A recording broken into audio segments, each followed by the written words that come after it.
তোমাদের অনেকের প্রশ্ন হতে পারে যে একটা সেন্টেন্স থেকে অজস্র সেন্টেন্স কিভাবে তৈরি করব। দেখো সেই রকম একটা পদ্ধতি তোমাদেরকে আজকে শেখাচ্ছি। লক্ষ্য করো, ইউ হ্যাভ নো মানি, এটা একটা মূল সেন্টেন্স। আমরা এই সেন্টেন্সটাকে নিয়ে কাজ করব। এর যে এই অবজেক্ট পার্ট আছে, মানে শেষের অংশটা, তার জন্য আমরা অনেকগুলো শব্দ লিখে রেখেছি। আর এই যে সাবজেক্ট পার্ট আছে তার জন্য আমরা অনেকগুলো শব্দ লিখে রেখেছি। আমরা কি করব, একবার অবজেক্টটাকে চেঞ্জ করে করে দেখব, আর একবার সাবজেক্টটাকে চেঞ্জ করে করে দেখব। আমি এখন অবজেক্টটাকে চেঞ্জ করে করে তোমাদেরকে বলছি। দেখো, ইউ হ্যাভ নো ফুড, তার মানে তোমার কোনো খাবার নেই। ইউ হ্যাভ নো পেন, তোমার কোনো কলম নেই। ইউ হ্যাভ নো নোটস, তোমার কোনো খাতা নেই। ইউ হ্যাভ নো ব্যাগ, তোমার কোনো ব্যাগ নেই।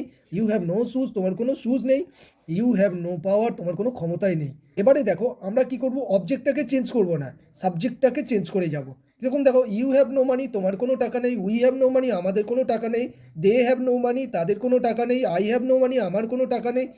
Raju and Runu has no money, Raju এবং রুনুর টাকা নেই। চিলড্রেন্স হ্যাভ নো মানি, চিলড্রেনদের কোনো টাকা নেই।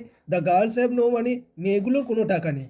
ঠিক আছে, আবার এই সাবজেক্টটাকে আমরা যদি রাখি আর এই সাবজেক্টটা তুলে দিই, একইভাবে আমরা কি করতে পারি। দেখো, উই হ্যাভ নো মানি, আমাদের কোনো টাকা নেই। উই হ্যাভ নো ফুড, আমাদের কোনো ফুড নেই। উই হ্যাভ নো পেন, আমাদের কোনো পেন নেই। এরকম করে করে তোমরা অজস্র সেন্টেন্স বানাতে পারবে, বুঝতে পারছো তোমরা তো। এমন কোনো কঠিন না ইংরেজিটা, তোমরা অনেক সহজ করে ভাবলে কিন্তু অনেক সহজেই অজস্র সেন্টেন্স তৈরি করে নিতে পারো। যদি ভিডিওটি ইনফরমেটিভ মনে হয় তাহলে অবশ্যই কিন্তু চ্যানেলটা সাবস্ক্রাইব করে রাখো। Till then take care of yourself, bye bye, see you in next video.